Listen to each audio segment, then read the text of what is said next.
خليد بالقرآن هو إمامنا على هداية الله آمتنا.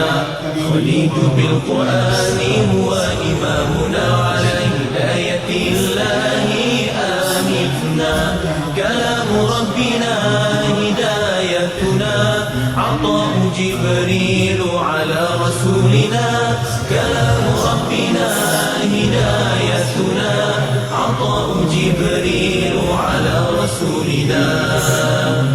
Kekalkan Al-Quran sebagai imam kita, semoga kembali di dalam petunjuknya.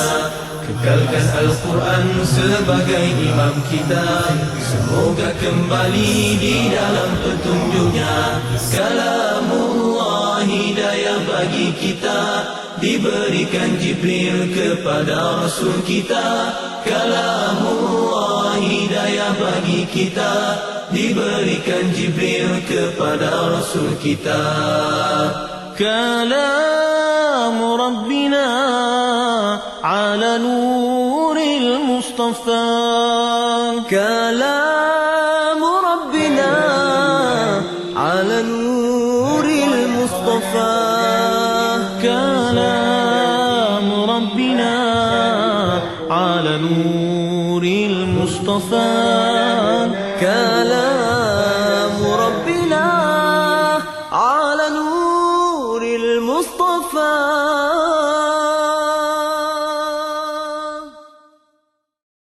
خليد بالقرآن هو إمامنا على هداية الله آمتنا.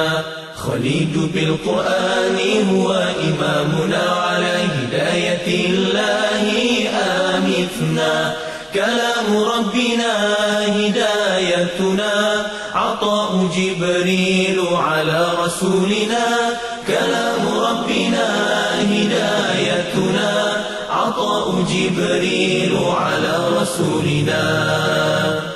Kekalkan Al-Quran sebagai imam kita, semoga kembali di dalam petunjuknya. Kekalkan Al-Quran sebagai imam kita, semoga kembali di dalam petunjuknya. Kalamullah hidayah bagi kita, diberikan Jibril.